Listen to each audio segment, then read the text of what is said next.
The Great Hall of the Galactic Council buzzed with quiet chatter as representatives from across the galaxy took their seats. The massive chamber could hold 10,000 beings, its crystal dome showing the stars beyond. Today felt like any other council meeting to most of the aliens present. Ambassador Sarah Chen walked to the human podium with steady steps. Her simple gray uniform stood out among the colorful robes and exotic clothing of other species.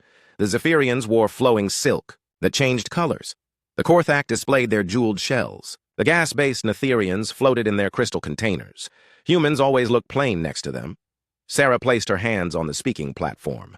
The hall grew quiet as the translation systems activated. Every word she spoke would be heard, in hundreds of languages across the galaxy. "Honored council members," Sarah began, her voice calm and clear. "I stand before you today to deliver a message from the Terran Republic. After 300 years of membership in this council, humanity has made a decision." Council Speaker Vex Thul, a tall creature with 4 arms and silver skin, leaned forward. The Altarian had led the council for 50 years. "Please proceed, Ambassador Chen." Sarah looked around the hall. She saw the same faces that had dismissed human proposals for decades, the same beings who voted against human colonies getting full protection status, the same aliens who laughed when humans asked for equal representation despite their growing population. "The Terran Republic formally withdraws from the Galactic Council, effective immediately," Sarah said. The hall erupted. Shocked gasps echoed from every corner. The Zephyrian delegation burst into rapid clicks and whistles. The massive Bronthen representative slammed his fist on his desk, making the floor shake. Speaker Vexthul's 4 arms waved for silence. "This is most unexpected," Vexthul said when the noise died down. "Surely the humans do not mean this seriously. Your species has benefited greatly from council membership." Sarah smiled, but it was not a friendly smile. "Benefited? In 3 centuries, humans have received protection for only 12 of our colonies. Meanwhile, we have built and maintained the shipping lanes for half the galaxy. We have fought your wars.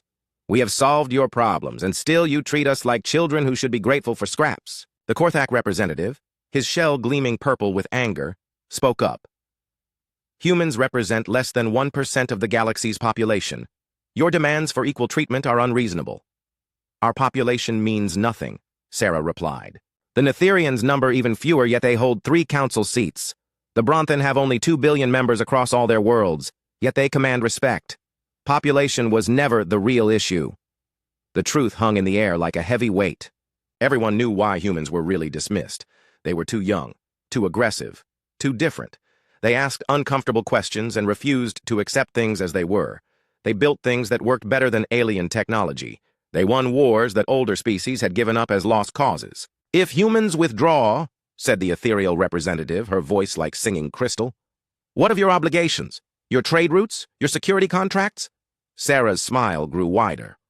"All human personnel will evacuate council space within 30 standard days. All contracts will be terminated. All agreements will end. You will receive exactly the same consideration you have given us."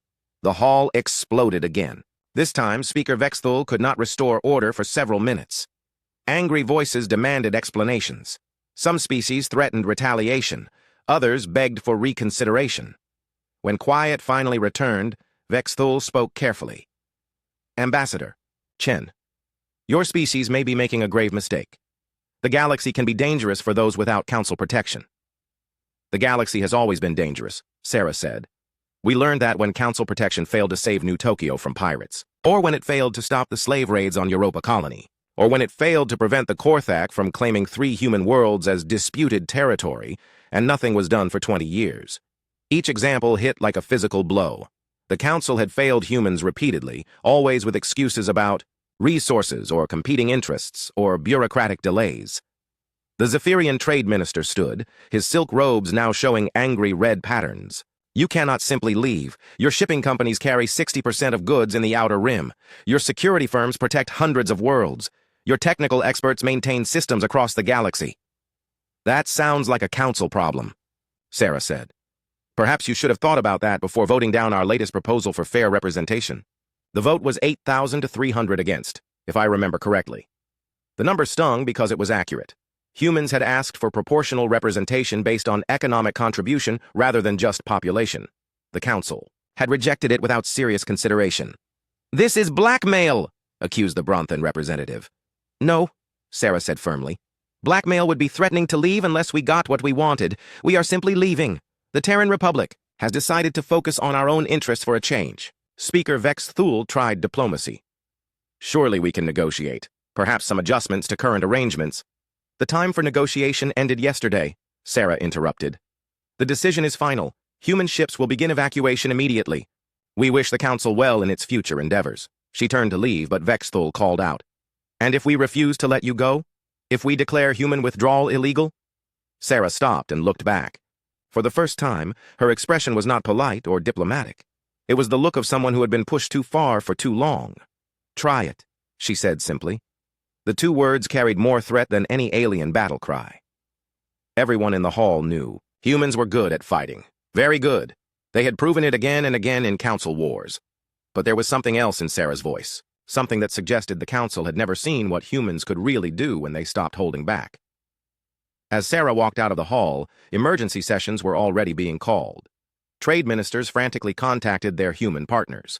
Defense ministers realized their fleets depended on human-built weapons. Economic advisors calculated the impact of losing human shipping networks. But it was too late. Within hours, human cargo ships across the galaxy received new orders. Turn around. Come home. Contract terminated.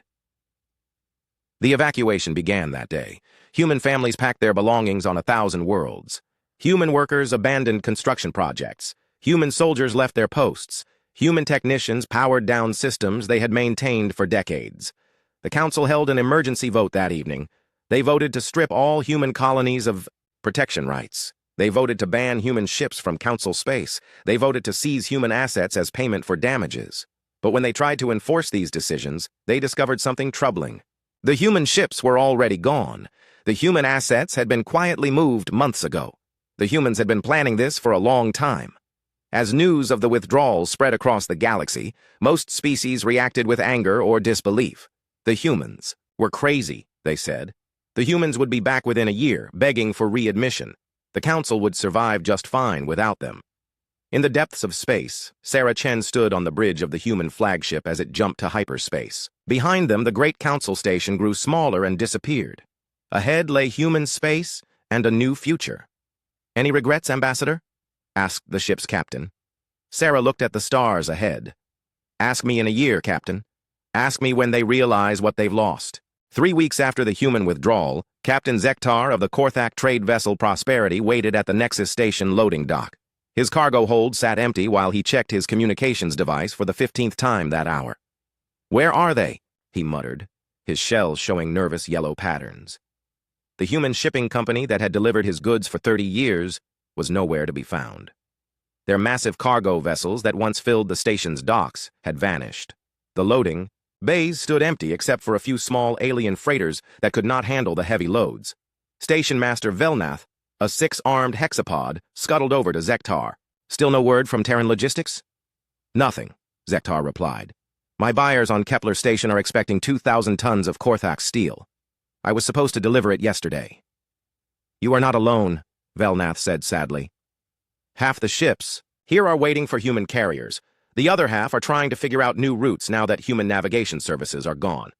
Across the galaxy, similar scenes played out on thousands of space stations. The vast network of human shipping. Companies had simply disappeared overnight. Ships that had run on perfect schedules for decades never showed up. Cargo that moved smoothly between worlds now sat in warehouses with no way to transport it. The humans had not just carried goods, they had built the entire system that made galactic trade work. They designed the shipping schedules. They maintained the navigation computers. They provided the security that kept pirates away from trade routes. On the agricultural world of Verdania, farmer Kessel watched his crop of quantum fruits rot in storage containers. The human transport ship should have arrived 2 days ago to carry the delicate fruit to luxury markets across the galaxy. Now the fruit was worthless, and Kessel faced financial ruin. Surely there must be other shipping companies, he told. The local trade representative. The official, a nervous ethereal named Lythara, consulted her datapad. The Zephyrian merchant fleet could handle perhaps 10% of the load. The Bronthan have 3 ships in this sector. The Altarian cooperative might take some cargo, but their ships are much smaller. What about hiring local freighters? There are not enough. Lithera admitted. The humans handled 80% of all cargo movement in this sector. The remaining companies cannot possibly replace them. The problems went far beyond simple shipping delays. On the industrial world of Mechanicus, the massive orbital factories that produced starship components began shutting down. They depended on rare minerals from dozens of different worlds, all delivered by human logistics networks. Factory supervisor Thromax, a heavy-set Bronthan, stared at his empty resource hoppers. How long before we run out of trilithium ore? His assistant, a young Korthak named Velkir, checked the inventory screens. 6 days, sir. The human freighter that brings our monthly shipment has not been seen for 3 weeks. Contact the mining company directly. Arrange for alternative shipping. I tried, sir. The mining company says their usual transport has vanished. They have 3 months of ore sitting in their warehouses with no way to move it. All across the galaxy, the invisible threads that held civilization together began to snap. The humans had not just provided services, they had become the nervous system of galactic society. Without them, information moved slower, goods stayed stuck, and systems began to fail. The real crisis began when the security companies disappeared. Commander Vexagen of the Altarian Border Guard received the distress call at Yo 300 station time. Pirates had attacked a Zephyrian merchant convoy near the Outer Rim. It should have been routine. Contact Terran security services and let their rapid response teams handle it. But Terran's security was gone. Sir, reported his communications officer, I am getting automated responses from all human security firms. They say their contracts have been terminated and refer all inquiries to local authorities. Vexgen felt his stomach drop. The Altarian Border Guard had exactly 6 patrol ships to cover a space area the size of a solar system. The human security companies had dozens of fast attack vessels and years of experience fighting pirates. Dispatch our nearest patrol, he ordered, and pray we get there in time. They did not. By the time the Altarian ship arrived, the pirates had taken everything of value and disappeared into hyperspace. Worse, they had captured 50 Zephyrian civilians to sell as slaves. The news of the raid spread quickly. More disturbing was what came next. More raids. Pirates who had stayed hidden for years suddenly became bold. They attacked supply convoys that had traveled safely for decades. They raided colonies that had never needed defenses. The Korthak Mining Consortium lost 3 cargo ships in one day. The Ethereal Cultural Exchange Program suspended all travel after pirates began targeting their passenger vessels. Trade routes that had been safe for generations became dangerous highways where only the well-armed dared to travel. Where did all these pirates come from? Demanded Speaker Vexthul during an emergency council session. Defense Minister Creighton, a battle-scarred Bronthan, provided the grim answer. They were always there, Speaker. Terran security kept them contained. Human patrol fleets created safe corridors for trade. Human intelligence networks tracked pirate movements and prevented attacks before they happened. Surely our own forces can handle mere pirates, said the Zephyrian representative. The Council Defense Fleet has 60 ships to patrol the entire galaxy, Creighton replied. Terran security operated over 2,000 vessels. They also had bases, supply networks, and agreements with local governments that we do not possess. The economic damage began to cascade. Without safe shipping routes, trade costs skyrocketed.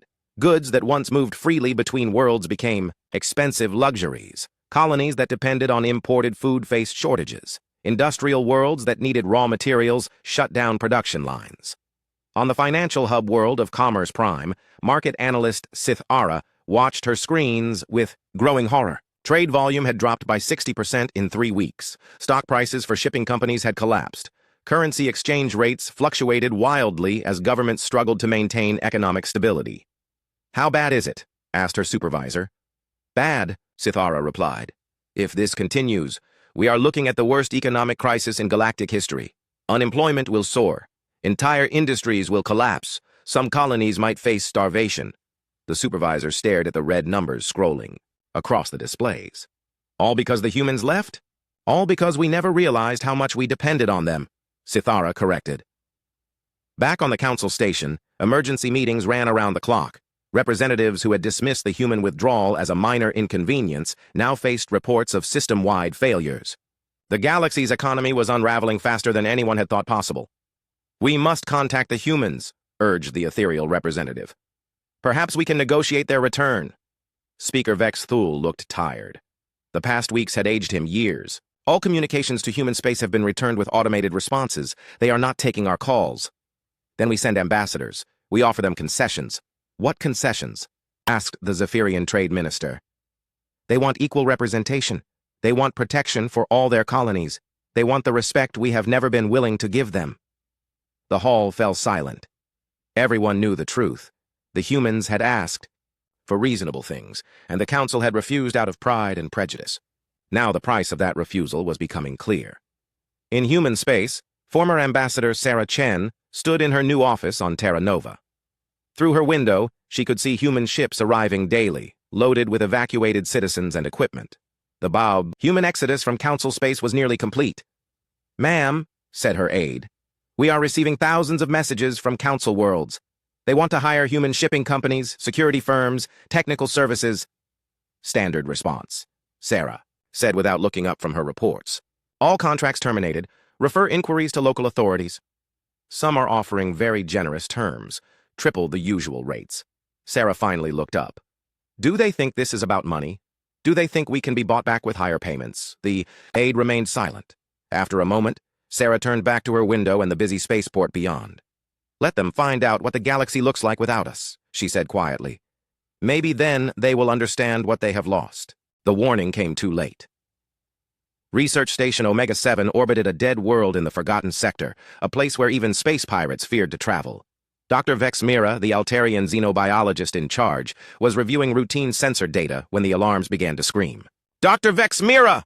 Her assistant, a young ethereal named Lysandra, called out in panic. "The containment fields are failing!" Vexamira rushed to the main control room.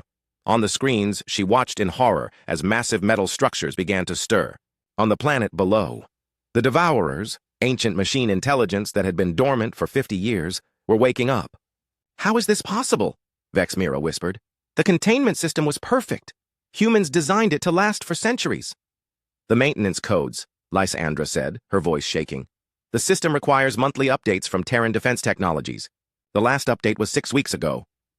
Vexamira felt her blood turn cold. The humans had not just built the prison for the Devourers, they had been actively maintaining it, keeping the ancient menace asleep. Now, with the humans gone, the containment was failing. On the planet's surface, the first Devourer drone pulled itself from the ruins where it had slept. Its metal body gleamed with dark purpose as sensors scanned the galaxy beyond. More drones began to activate, then larger machines. Finally, the massive constructor units that could build entire fleets from raw materials. "Send an emergency signal to the Council," Vex Mira ordered. "Priority Alpha, the Devourers are free." But the message would take days to reach Council space. The research station was isolated, far from normal shipping routes. The humans had chosen this location specifically because it was so remote. Now that remoteness would doom them all. The first Devourer ships lifted off 12 hours later, sleek black vessels that moved like living things through space. They found Research Station Omega-7 easily enough. The station's pitiful defenses lasted exactly 43 seconds. As the station died, its final transmission carried a simple message across the galaxy. "The Devourers are free. Warn everyone. Trust no machine intelligence. They are coming." But the Devourers were not the only predators stirring in the darkness. On the slave world of Torment, in the lawless regions beyond the galactic rim, Slaver King Malthex received reports that made his cruel heart sing with joy. Human patrol fleets had vanished from the border regions. The terrifying Terran Anti-Slavery Task Force was nowhere to be found. For decades, the humans had been the galaxy's watchdogs against slavery. Their fast ships appeared wherever slavers operated. Their special forces freed captives and destroyed slaving operations. Their intelligence networks tracked every major slave trader in known space. "How long since the last human patrol?" Malthex asked his lieutenant, a scarred Korthak named Vexcar. 2 months, my lord. No human ships detected anywhere in the rim sectors." Malthex's reptilian features twisted into a smile. "Then it is time to feast. Prepare the fleets. We have decades of lost profits to recover." The slaving ships launched within days, massive vessels designed to capture and transport thousands of victims. They moved toward the soft, undefended colonies in the outer systems. Worlds that had never needed strong defenses because human protection kept them safe.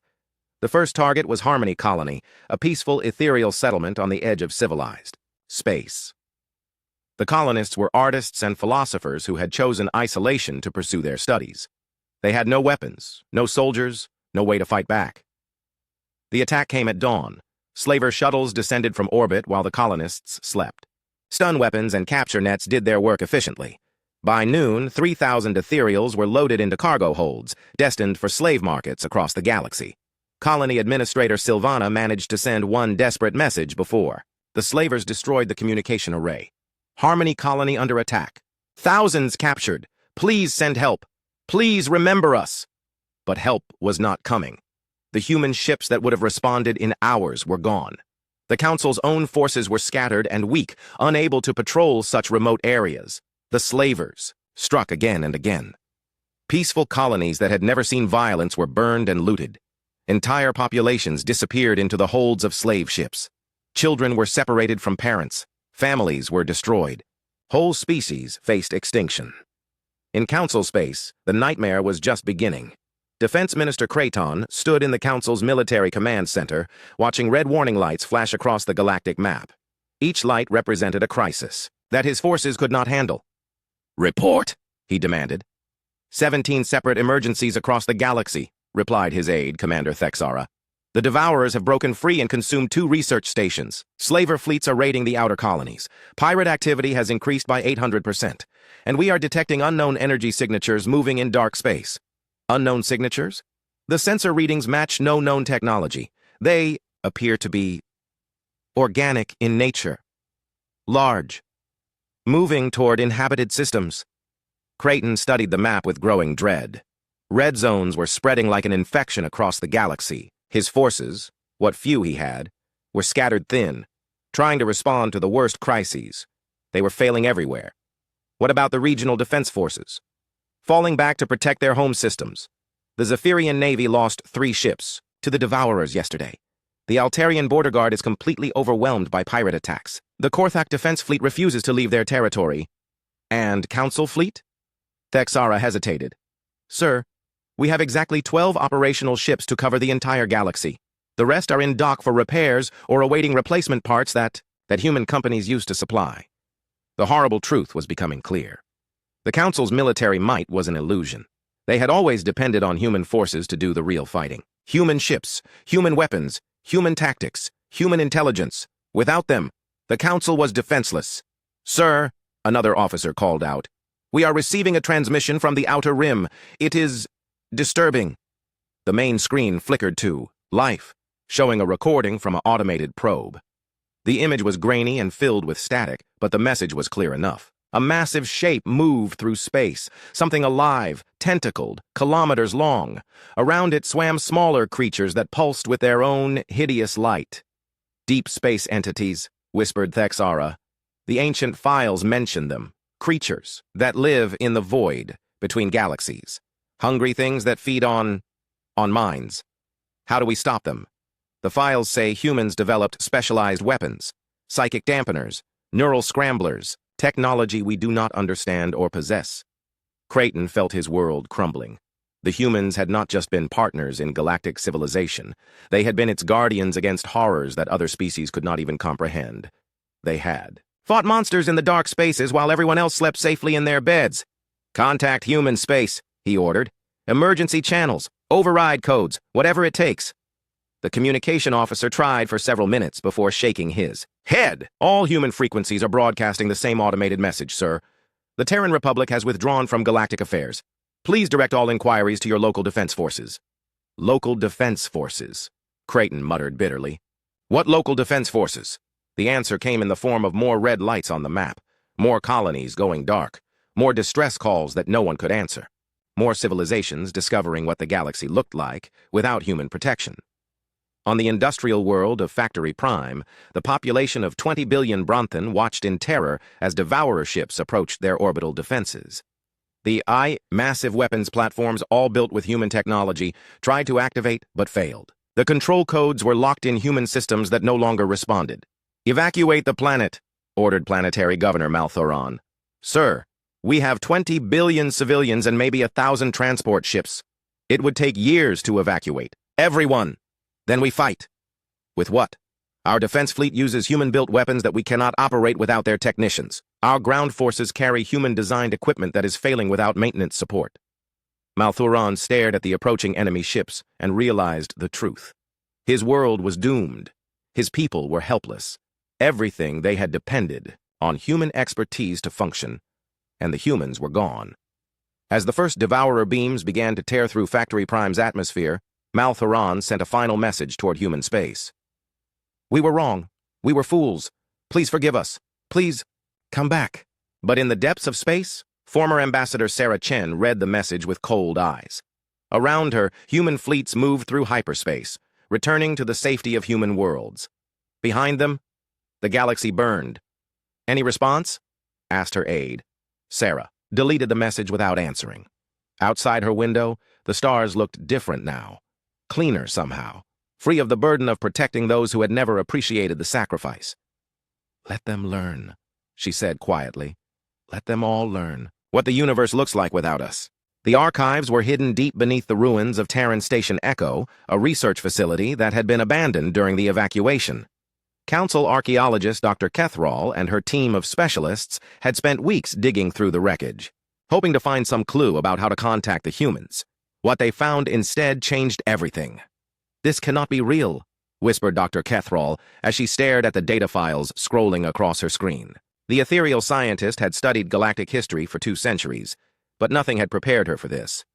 Her assistant, a young Altarian named Velketh, looked over her shoulder at the classified documents.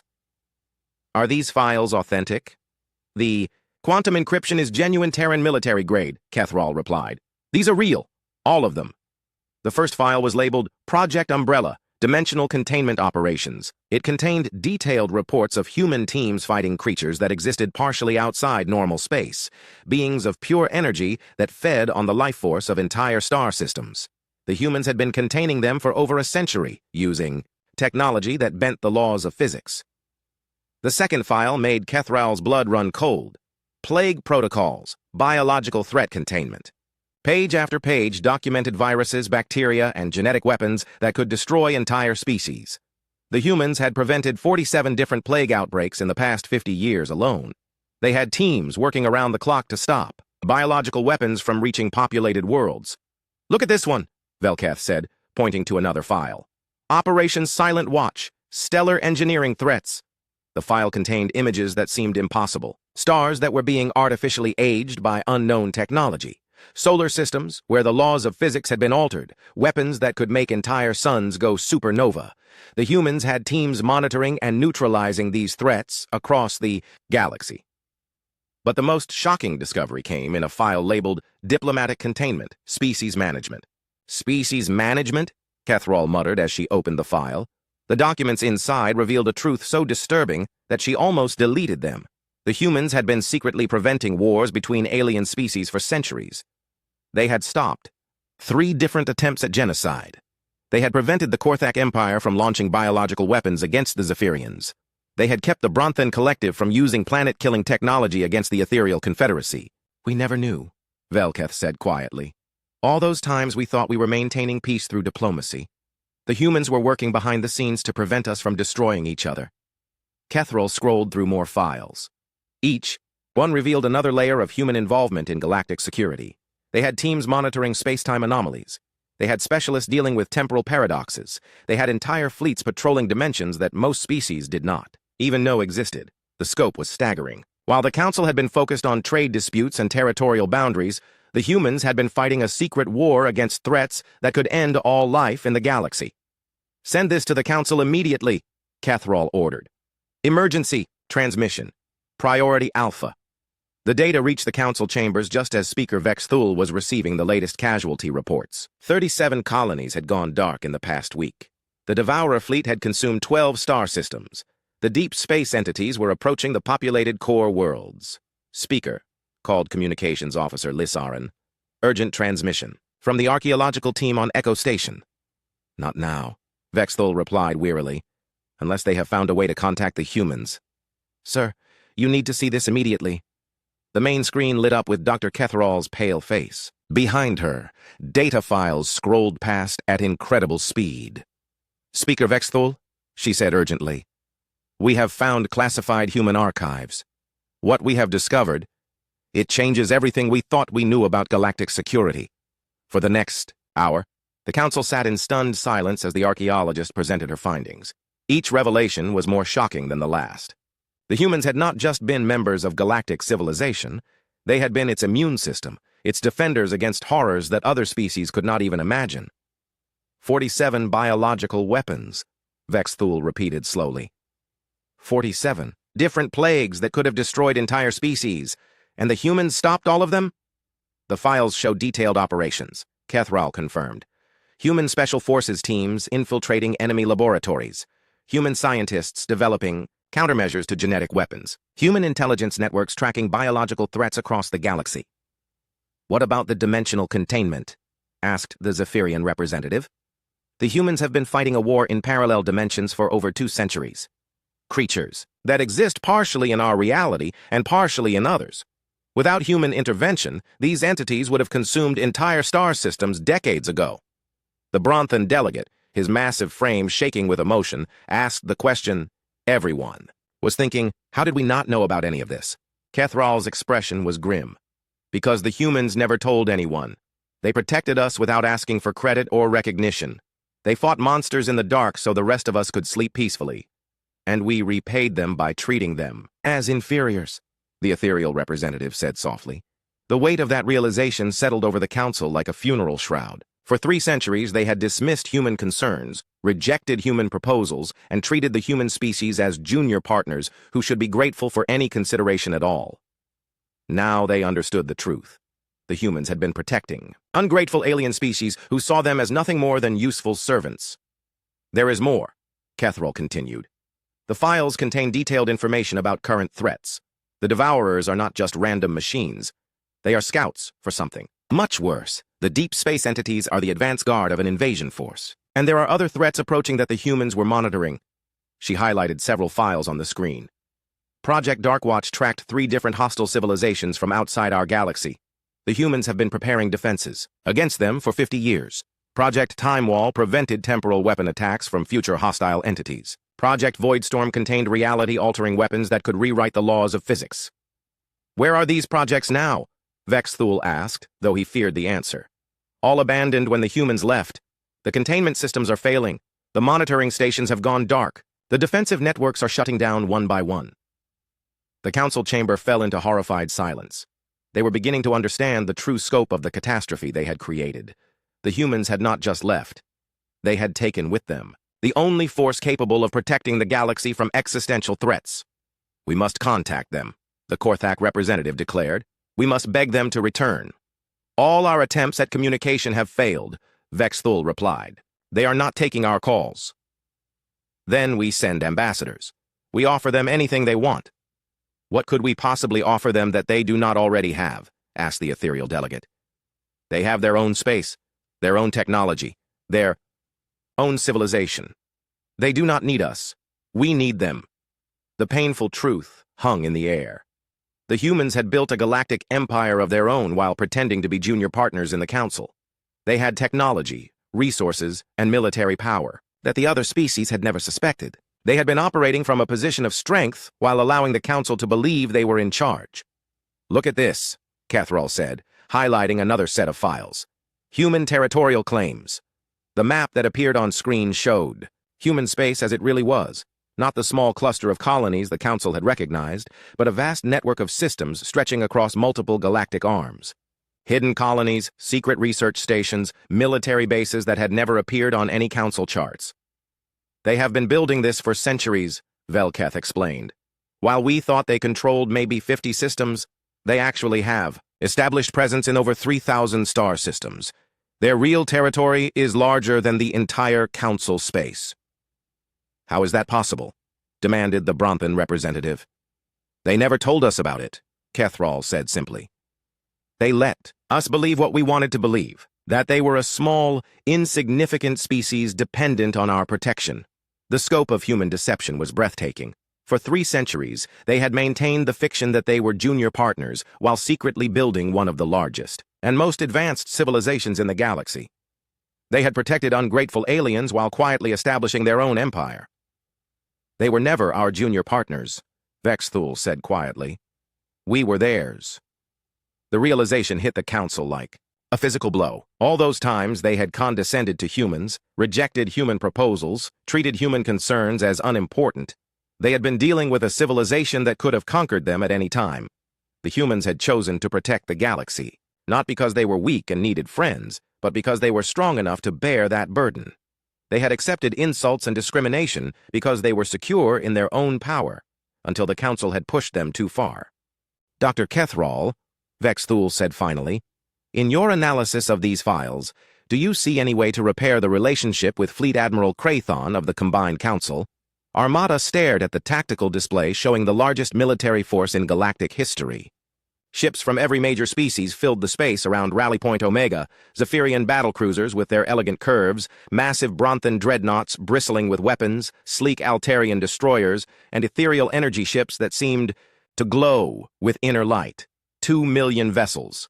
The combined might of 1,000 civilizations. It had taken 6 months to assemble this force, scraping together every military ship in Council space. "This has to work," muttered Admiral Veltareth of the Zephyrian Navy. "We cannot survive much longer." The past year had been a nightmare beyond imagination. 3/4 of the galaxy's inhabited worlds had fallen to various threats. The Devourers had consumed entire star systems, converting matter into more machines. The deep space entities had drained the life from dozens of colonies. Slavers controlled vast territories where billions suffered in chains. Worst of all were the new threats that kept appearing. Ancient evils that the humans had been quietly containing for centuries were breaking free. Reality-warping weapons left. Behind by extinct civilizations were activating. Temporal anomalies were spreading through space like infections. "The human border is just ahead," reported the fleet's navigation officer. "All ships report ready for jump."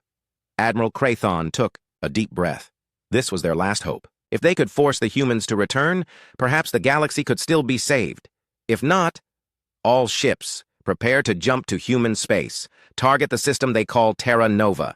The fleet entered hyperspace in a coordinated jump that lit up sensors across half the galaxy. 2 million ships moving as one toward the heart of human territory. It was the largest military operation in recorded history.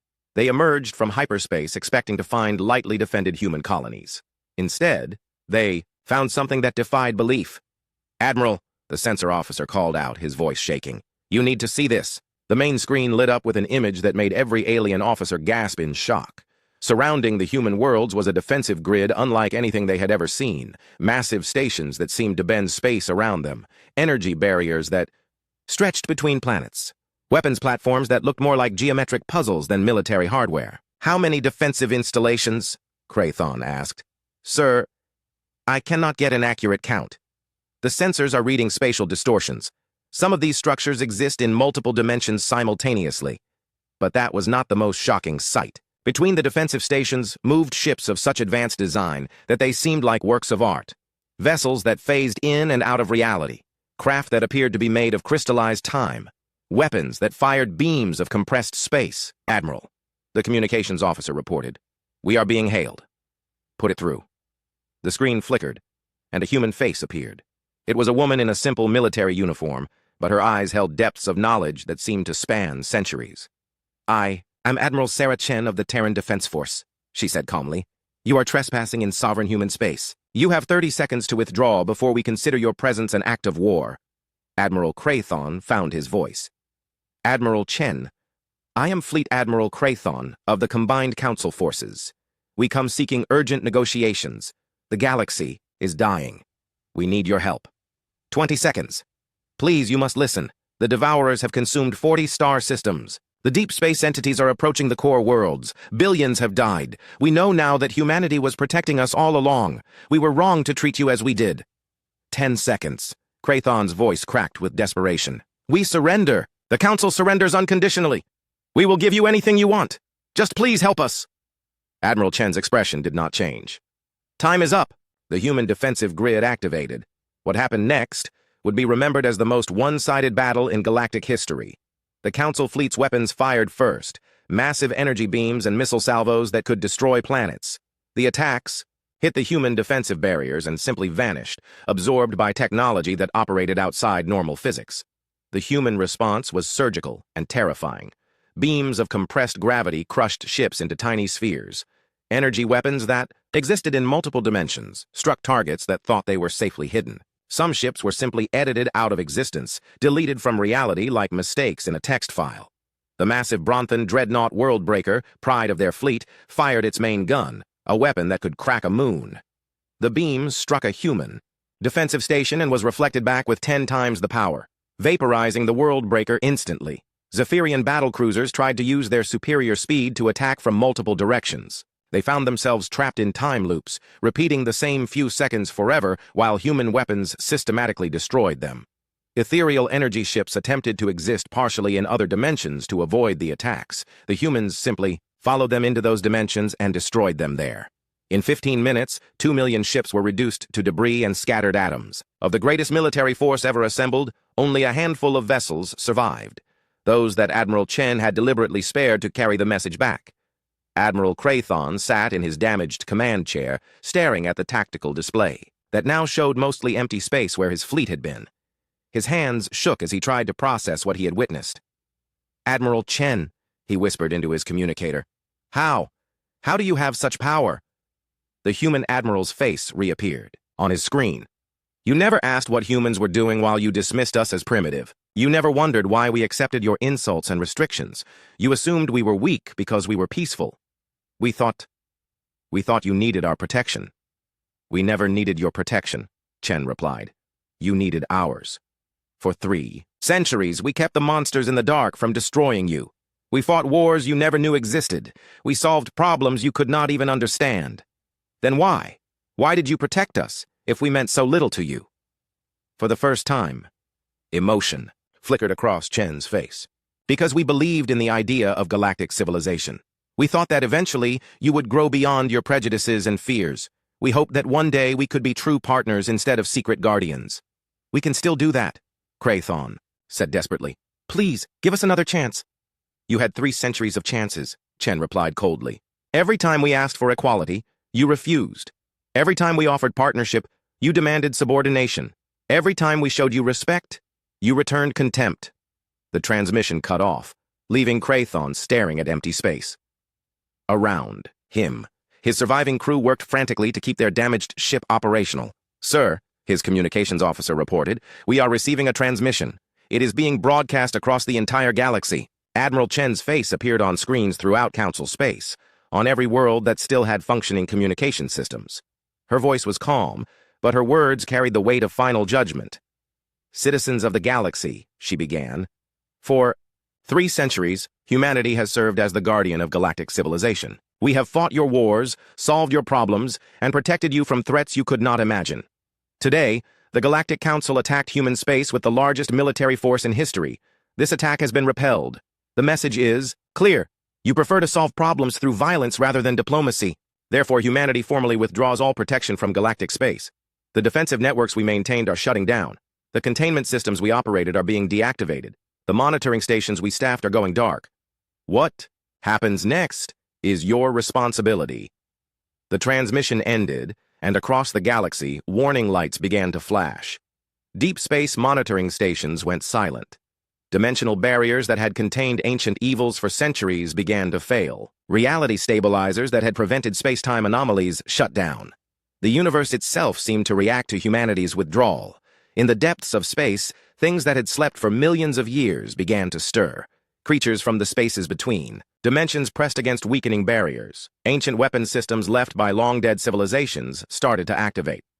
On the world of Nexus Prime, where the Council had its headquarters, Speaker Vexathul watched the strategic display as red zones spread across the galactic map like a plague. Each light represented a system under attack by forces that defied understanding. "How long before it reaches us?" he asked his aide. "The nearest threat is 3 days away, sir. Deep space entities moving toward the core worlds. And our defenses?" "What? Defenses? Our weapons cannot harm them. Our ships cannot match their speed. Our technology cannot even detect them properly." Vexthul closed his eyes and tried to imagine a future for his species. He could not. Without human protection, the galaxy was returning to the chaos it had known before their guardianship. Worse than chaos, the humans had been containing threats that predated galactic civilization itself. "Sir," his aide said quietly, "perhaps we should consider evacuation." "To where?" "The humans have withdrawn behind T